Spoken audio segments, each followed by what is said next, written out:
together, you were like a psychic because you had Brian talking about some things, and I'm going to really kind of spin off from some of the topics that he talked about, right? And he talked about energy.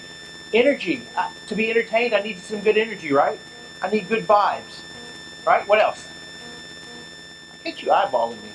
Okay, what else? What was it? Mastery of the feelings? Mastering feelings? Feelings? I think he's touchy-feely over here. We might have a hippie on the left side. Okay? What else? Competitive? Okay. You can be entertained by competition. Competition. I like it. All right, anything else? Throwing these up there. There's no right or wrong answer. It's socializing. Okay, beautiful. Socializing. Put that up there. The social aspect. We're running out of room. That's okay. Let's see if we can figure it out, right? What else? Skills? Skills. Okay. Once again, no right or wrong answer. Just let's get it out there on the board. Challenge. I like challenge. Right? It can be very entertaining. Two people challenging each other, right? All right, let's do this. So we'll just draw a line down the middle, okay? And let's put other sports at the top of that one. All right?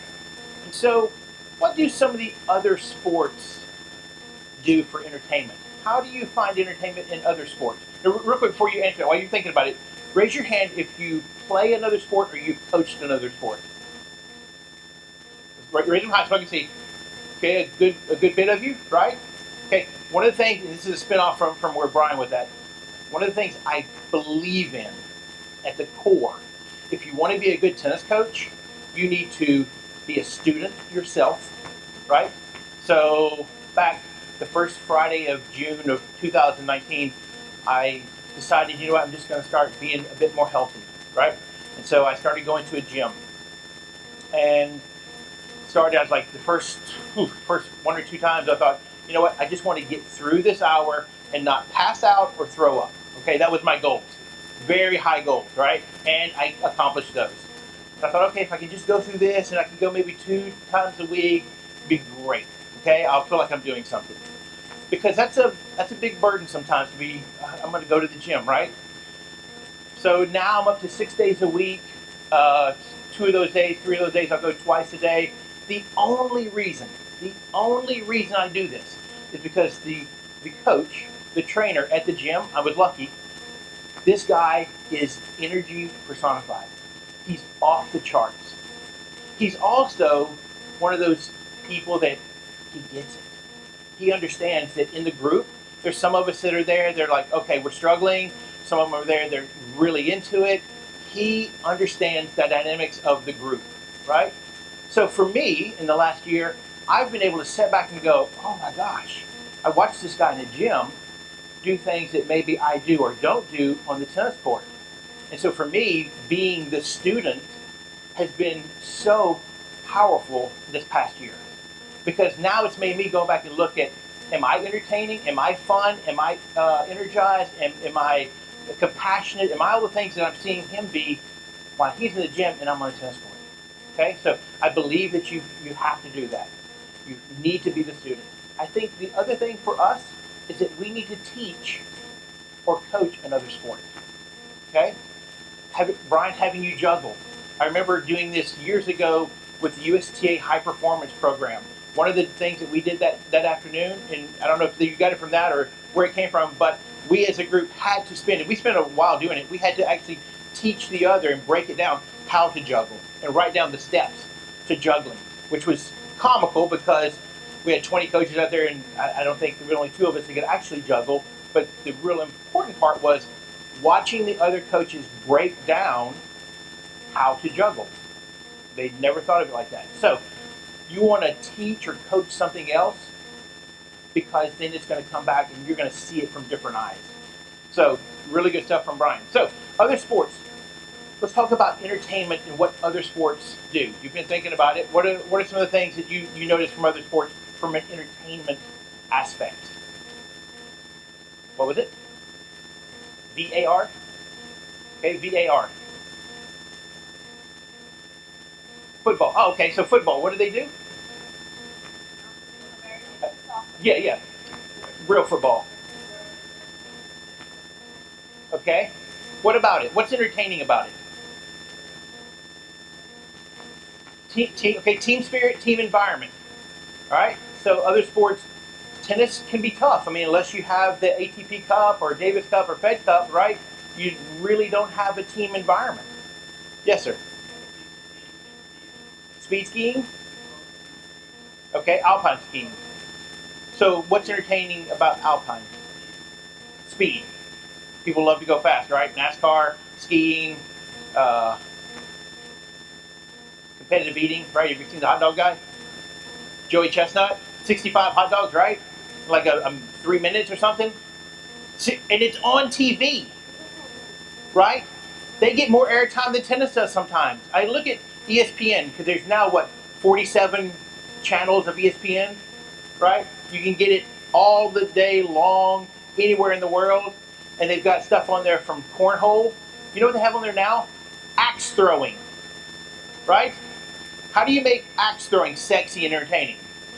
It's like four old dudes from the country just throwing axes at wood, right? But they make it happen. All right. So what's entertaining about some of the other sports?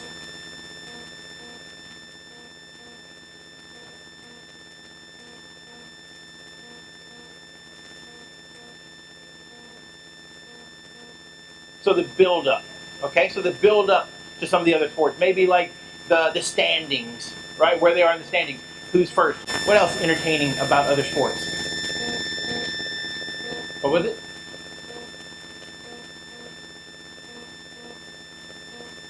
The music, the environment, songs. Is that what you said? Okay. So we've got a crossover there. Let's put it on there. If there's something from one, let's make sure that it winds up on both of them then. Anything else? There's got to be a few other things.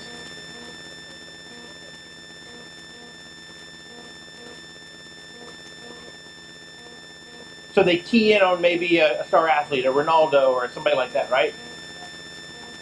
There's fan engagement, right? Okay. So you've got fan engagement. All right. So while we're on this, let's kind of it's the same path, but let's shift gears just a second.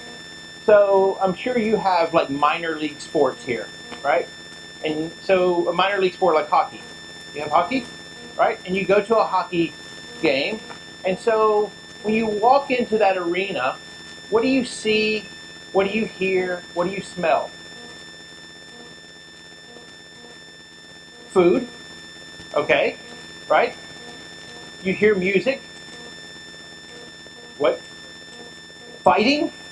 What hockey are you going to, dude? Okay, fight. Yes, the fighting. Yes.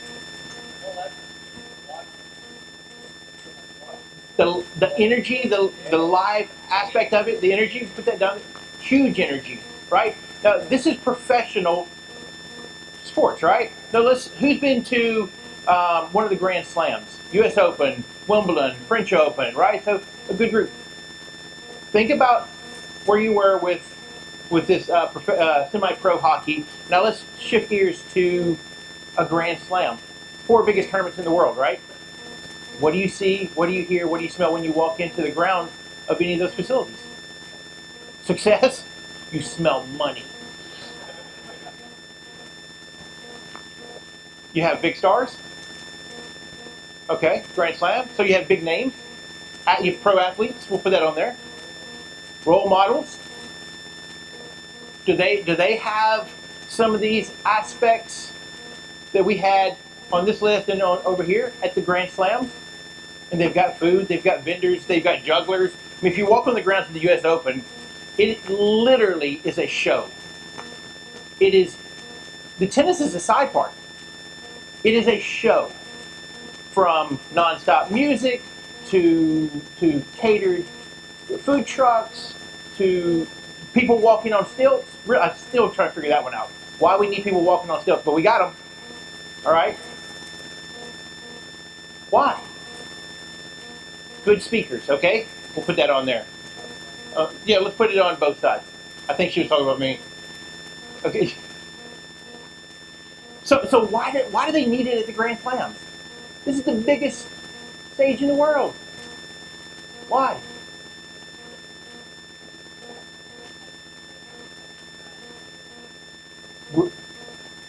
I love that.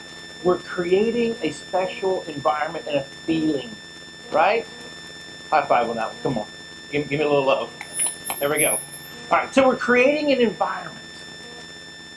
So, with that in mind, with this on the list, right here, both lists, are we doing this in our day-to-day life on the tennis court back at our club? And if not, how can we? Right? So, any of the things that are on the list right here, all right, I'll call them out, and you tell me if you've got them back at your facility or at your program, right? So let's go. Okay, so good speakers. Okay, let's call that like guest coaches. Ever have a guest coach come into your club? Raise your hand. If you raise your hand, then we get to circle it. If you don't raise your hand, it doesn't get circled. That's how the game is played. There's prizes later on. I won't tell you what they're going to be, but they're going to be prizes. I think we've got some croissants left over, right? Okay, as many as you can stuff in your pocket and take home with you. So, somebody raise their hand, right? Okay, so good speakers, which is guest coaches. Yeah, circle it. All right, so maybe we should do that in a different color, Vanna. I thought we discussed this. You cannot get good help nowadays. Okay, so what else? Computer. Okay, you use your computer. You use your phone. We use technology. You use that in your program. Boom, circle it. Fun. Do you have that? Everybody better raise their hand. Okay, fun. Music. Thank you very much. Stripping. There she is again. Okay, we're going to skip the stripping, all right? Because you probably don't want to have that. All right, so environment. Are you creating an environment? A really positive environment. Raise your hand, please. Just fake it, okay? All right, so we got that. Humor. Okay, good, we got that. Energy. I think we covered that. There was two of you over there, right? Feelings. Not the kind with your hands and your fingers. You, right? Okay, the other kind of feelings. Okay, good. We got that one. Circle that one. Good. What else do we have on there? Competition we've got. Socializing. Are we doing that? Good. Skills. Hands raised. Come on. Skills. Challenge. Stars. How do you do stars? Do you ever have people come, once again, we'll go back to guest coaches, former players, ex-college players. Great one right there. At your club, an ex-college player who comes in, boom, I got that. Circle that one. So other sports. Team spirit. Do you do that? Good. Okay. Speed. That might be a tough one. Maybe we could race to the courts. How about that? Okay. Build up. Is there something you're doing to build up excitement? And what is it? What are you doing to build up excitement with your junior program or your adult program or your tennis facility in general? What are you doing? Actually, I've got some prizes. I do have some PTR hats. If you will stand up and tell us how you do that, we have some prizes to give away.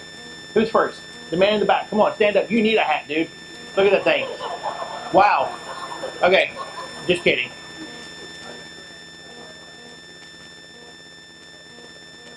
But how?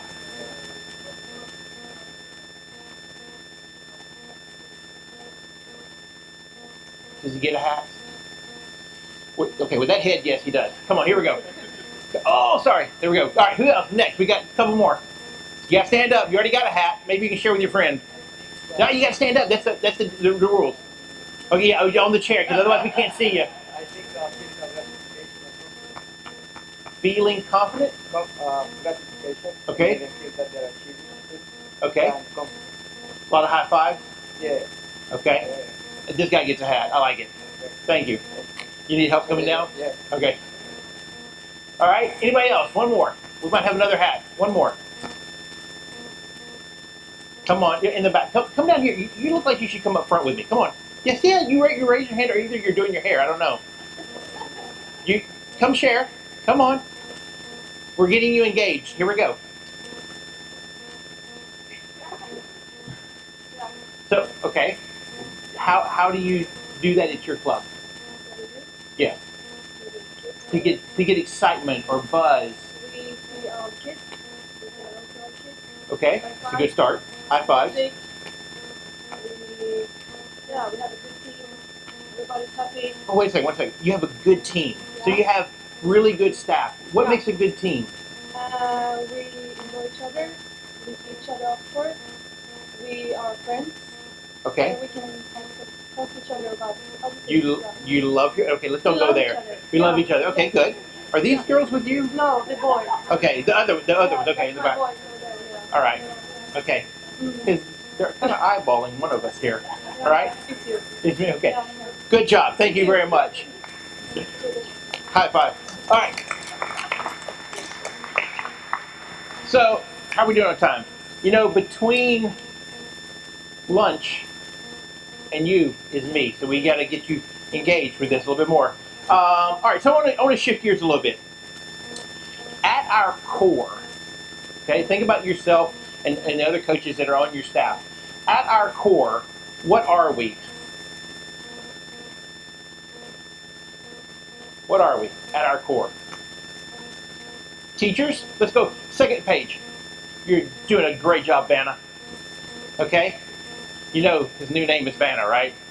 Okay, at our core, what are we? We're teachers. What else are we? Role models? Entertainers. Okay, what else? Motivators. Dude, what are you doing? He literally has one job. To write down what they say. Okay, let's go again. What were the top ones? Because motivators, role models, teachers, entertainers. What else? Mentors. Someone's not going to say the one thing I'm looking for, but that's okay. Okay, friends, put that down on there.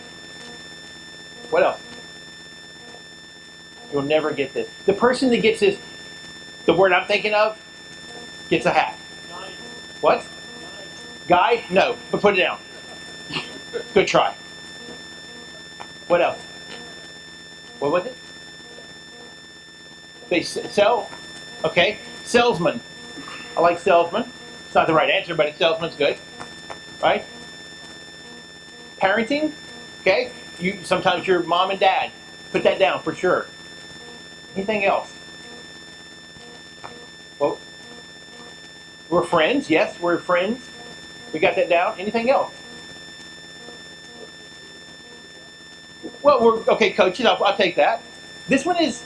I don't know that it's really obvious. Actually, what was it? Listeners. Oh, I love that one. It's not the right answer, but I love it. Listeners, learners. What was it? Communicators. I love that too. What else? Go ahead.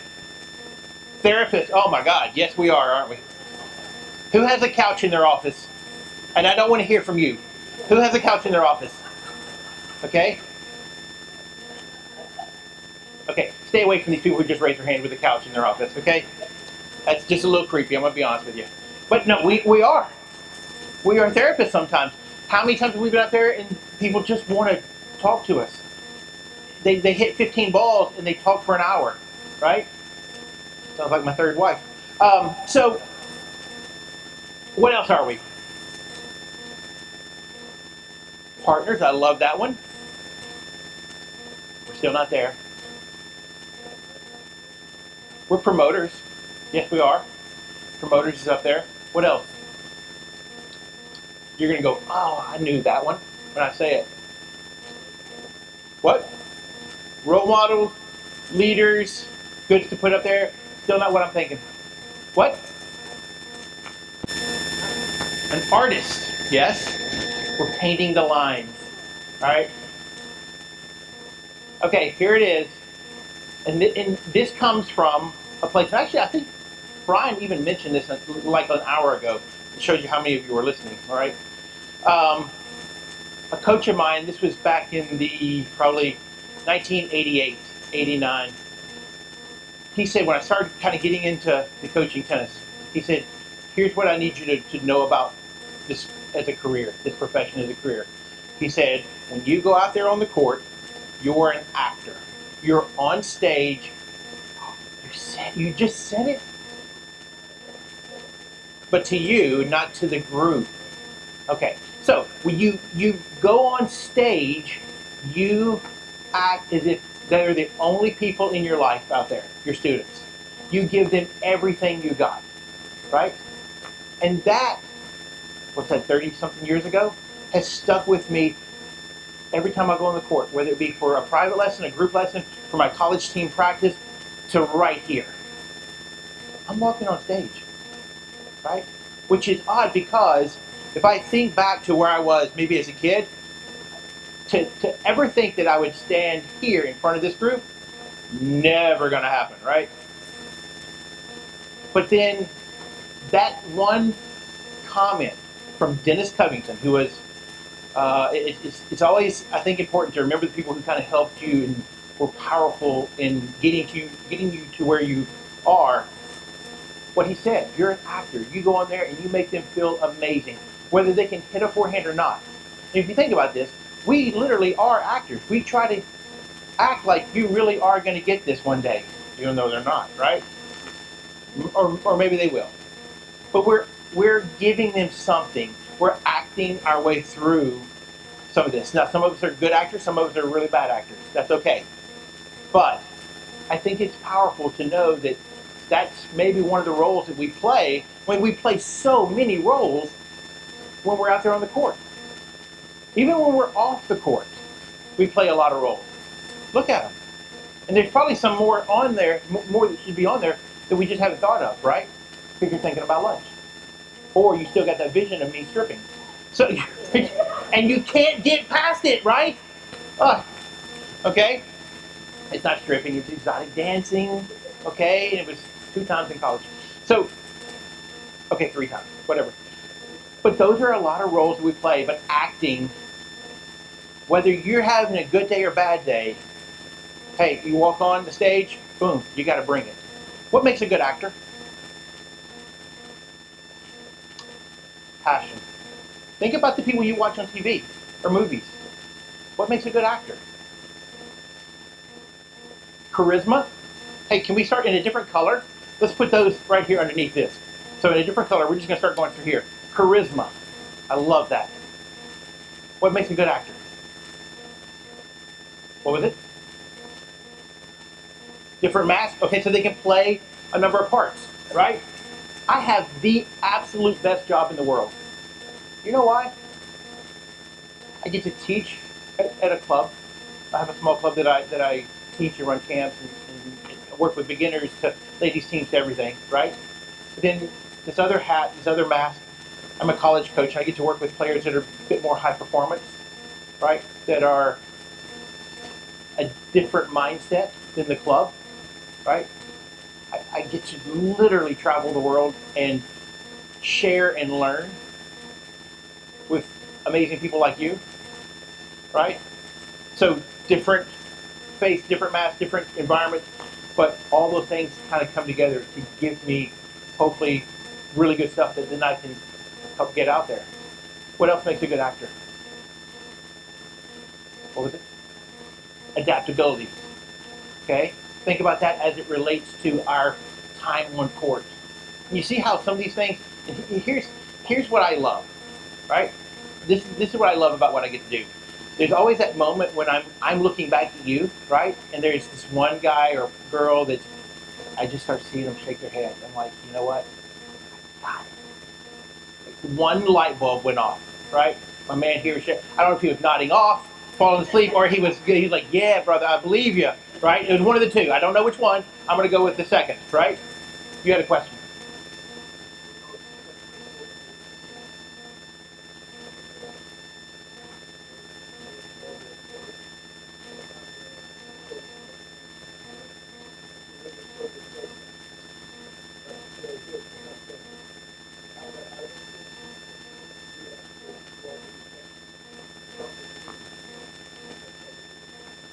If you're very passionate, then it just kind of shines through, doesn't it? It's a very fine line between the two, right? Maybe I have to act a little bit, but that passion will drive me to even a better performance on the court. Because as the coach, we're performing for them, for the mom and dad, for the people watching. We're giving them as much as we want them to give back as well, right? So it's a very fine line. Anything else that makes a good actor? Oh my gosh. Okay, where's my hat at? Okay, I gotta have a hat behind me. Here we go. Improvising. Who said that? Come down front. Thank you. Come on, come on. Why do you need to improvise? Everybody's different, aren't they? Don't leave. Come on. All right. Everybody's different. What does that mean to you when you're looking at that from being on the court with people? So everybody's a little bit different. You have to improvise. If you don't have that skill, what do you have to do? I've got to practice it.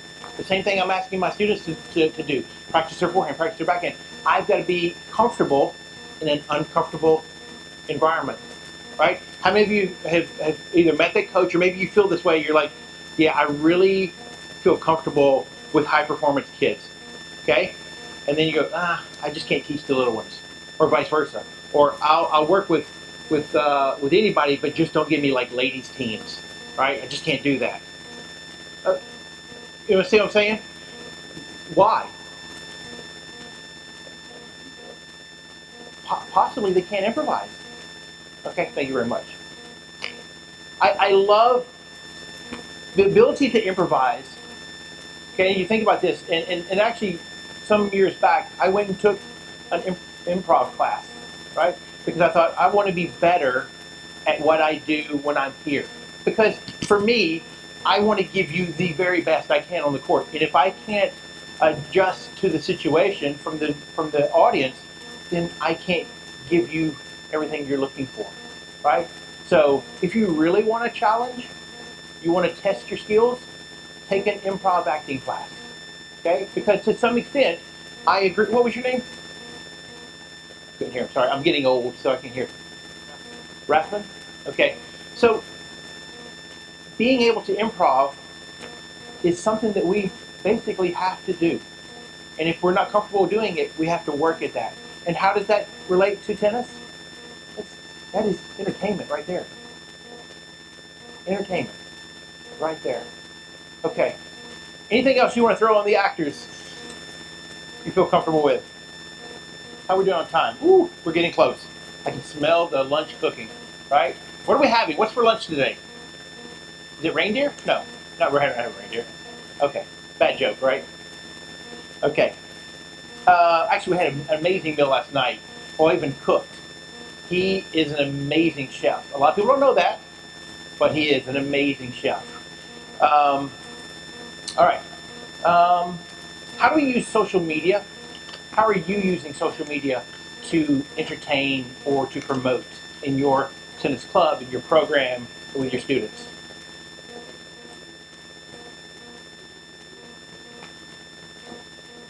Okay, so we're using it. We're putting those players on. Okay, so just you're capturing the moments and you're putting it out there. How are you doing it? Okay.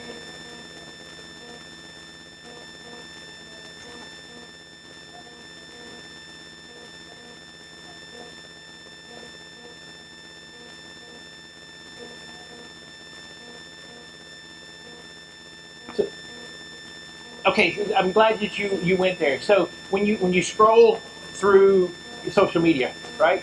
One of the things that you find is two things typically. Well, okay, we'll go three. Pictures of food. Okay, here's the thing: you will never see a picture of food on my Instagram or my Facebook. Actually, if you do see me post something about food, you better go to that restaurant and eat it because it is amazing. Because I just don't do that. But you see food on social media. You see from tennis coaches, you see their students when they win, they're holding a trophy, right? They're just standing there smiling. The kids are usually like, why am I doing this, coach? Right? And what else do you see? It is everywhere. And I just cringe when I see it. Every coach on the planet doing this. You know, hand tossing. I'm not dogging hand tossing, but everybody's got the answer to tennis because they do this. right? Am I right or wrong? Everybody's got something on social media, hand tossing. Here's what I'm looking for. Social media and our social media at the club or yours is an absolute tool to growing tennis. Okay? Having your kids playing, having you talking on camera, showing things about the club, showing, you name it, something other than the three things we just mentioned right there. If you go anywhere but those three right there, would be fantastic. Question, Vanna. It's like you're in my mind. Okay? Yes, you should. In all capitals, since it was your idea. Okay? Event promotion. Why do we need to be thinking of entertainment when it comes to event or program promotion?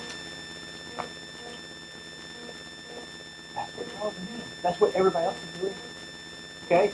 You wanna put something together that's really cool? Just look at other sports. This is not rocket science. Okay? The reason why I mentioned the Grand Slams, pro sports, because they're doing it, right? And they're professional sports. They're at the top of the mountain.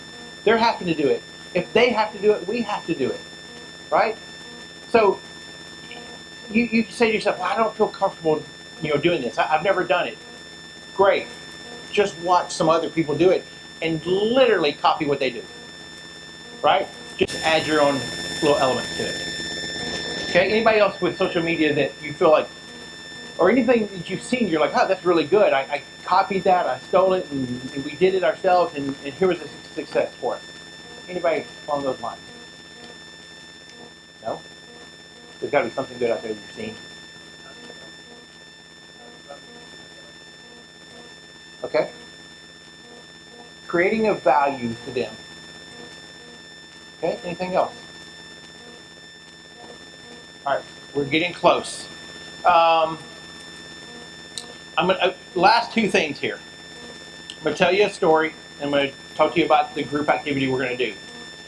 So my story, I run a charity tennis tournament for, I don't know, it's been going on for 47 years. And for about the last 25 years, I've basically been the tournament director and kind of promoter of the event. And it's in Nashville, and it's rooted in country music. A lot of country music stars, from Sarah Evans to Brooks and Dunn to Billy Ray Cyrus to you name it, has been involved with us doing this, right? So we have star power, okay, behind us. We have history. We have all these different things. But when I got involved with it, it was really just still a tennis tournament, right? And so my vision for it was to turn it into an event.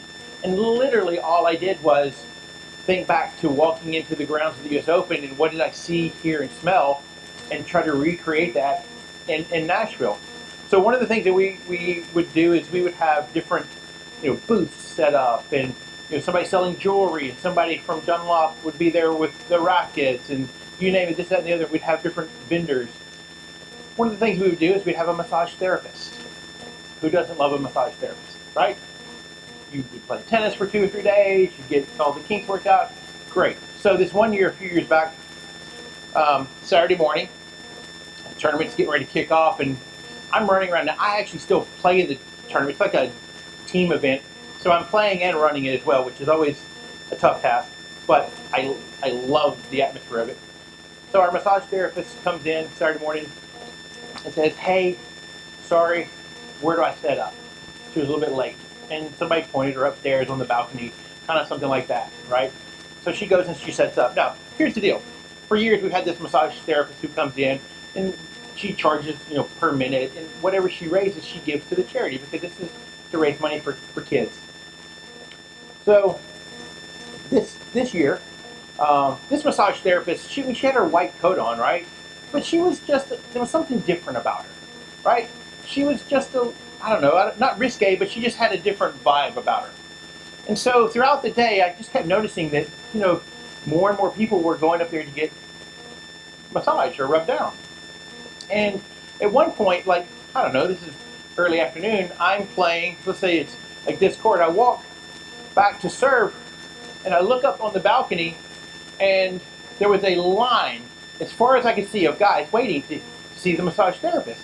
So I looked over, and there was a guy on the table, and by this time she had taken off her white coat, and she was basically in black spandex, and she was on his back just kind of rubbing and moving, and it was very intense massage, okay? Now, this is a family environment. It's basically like doing it here, right? So I'm thinking, wow, we're going to make a lot of money. The other thing I was thinking is, I need to get a massage later, right? So, ooh, my back. So it goes on, second day, it's Sunday morning, and it's about 9 o'clock, and I'm standing downstairs in this little atrium area, and in walks this lady with a white coat and a table, okay? I'm like, did somebody book 2 massage therapists for the final day? And I'm like, no. So she walks in, she goes, hi, I'm so-and-so, and I hope you got my message yesterday. I'm so sorry I couldn't be here. Where do you want me to set up? And my co-chair and I were standing right there, and we're like, what? And we look at each other like, okay, so if you're our massage therapist, then who is the chick upstairs oiled up rubbing everybody down, right? So my co-chair says, hey, Bill, you got to fix this, right? Now all of a sudden I'm in charge of everything. So you got to fix this. Find out what's going on. So I walk up there. Hey, how's it going? Once again, a line as far as I can see of guys waiting to get rubbed down. So I walk up. Hey, I'm Bill, and kind of, who are you again? And she goes, I'm so-and-so, and I'm doing this. And I'm like, well, our massage therapist is here. And she goes, oh, no, I'm doing this because this is my money. And by that time, this guy, this kind of Russian mafia-looking dude, stands up and kind of starts walking over. Like, oh, this is not going to be good, right? And for the sake of this, we'll just call him Eddie the Pimp, right? So Eddie starts walking towards me, and I'm like, okay, so here's the deal. This is a charity event, and all the money we raise goes to help the kids. Well, she's like, no, I took the weekend off from the strip club to come over here and do this. And so he's now talking. So apparently, when the call came in on Saturday that our massage therapist wasn't going to be there, one of the guys from the tournament overheard that and said, oh, I got a friend who has a pimp that can get us a massage therapist. Apparently, I guess that's how it worked out. I don't know. So we've got this lady who then takes her jar of money and runs out the back door. Eddie, the pimp, he goes out the other door, and so I go running after him. I say to somebody, call the cops, right? This is in the middle of, there's probably 300 people playing tennis, and this has got all the stuff that we're talking about. There's food, and there's music, and there's kids, and there's this great environment, and now I'm chasing this dude down, and the girls run out the other side, and my co-chair runs after her to get the money, right? And so I get to the parking lot, and this guy's about to get in his car, and I just like freaked out, and I just tackled him right in his car, right? And so I'm jacked up on adrenaline right now, right? So I just grab him and I start walking back. I'm a decent sized dude, so I just kind of like went with it, right? Looking back on it, probably not a smart thing for me to do, right? But I just kind of start walking him back. By that time, the cops, I can hear sirens are pulling up. So turns out, funny story, turns out that she really was an exotic dancer who had come over because they overheard this, and she was going to keep the money. Now, I will say this. That was the most money we ever raised in the history of the tournament on massages. But was not necessarily the way we wanted to go about it. Why did I tell you the story? One, hopefully it was entertaining. But two, when you try to put together something like that, you might want to vet your massage therapist. Just throw that out there to you. So you will have a fun story, hopefully, of your own. Maybe not to that extreme, but always check your massage therapist to make sure she's not an exotic dancer. All right, so last thing we do before we break for lunch. Your homework is to find 1 or 2 other people that you do not know from the group right here. Okay? And you're going to do a video that says, you're going to talk to the camera why you love tennis. That's it. why you love tennis. 30 seconds. Okay? 30 seconds of why you love tennis. They're going to film it on your phone. You're going to do the same for them. And then you're going to post it. All right? Think about if every one of us do that, why we love tennis in this room right here. And we all put it up today after lunch. Right? And we just start getting that message out there. Or what? Coaches who work in the business. Does anybody ever ask you why you love tennis? Have you ever told someone why you love tennis? Could it be powerful for your students or people in your community or your club or your boss just to hear you talk about why you love tennis? So we're going to do that. We're going to post it. Where'd my Twitter go? So here is, I only had 3 slides. So there's my contact information. If you will either tag me, when you do this, you tag me on social media, then I'm going to share it. And what I'd love is to share everyone's. Okay? I have a few people that follow me. Right? So how cool would it be if we can get this out there, why we love tennis? But most importantly, it puts you in front of the camera talking about it. Conveying your passion, conveying your energy, being entertaining, hopefully, about why you love tennis.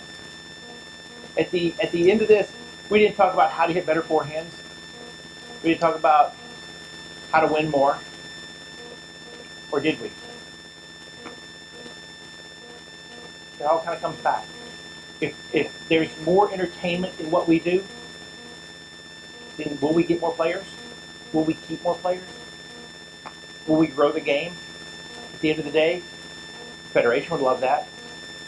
You would love that. Your club owners would love that. Right? More players means a stronger sport. So please do that. Please tag. I'll share it. You share it. Follow along. I try to do some fun stuff on social media. I definitely would want to get some time with each of you if you're available and get to know you. And I can't thank you enough for your time to let me share with you. So thank you so much.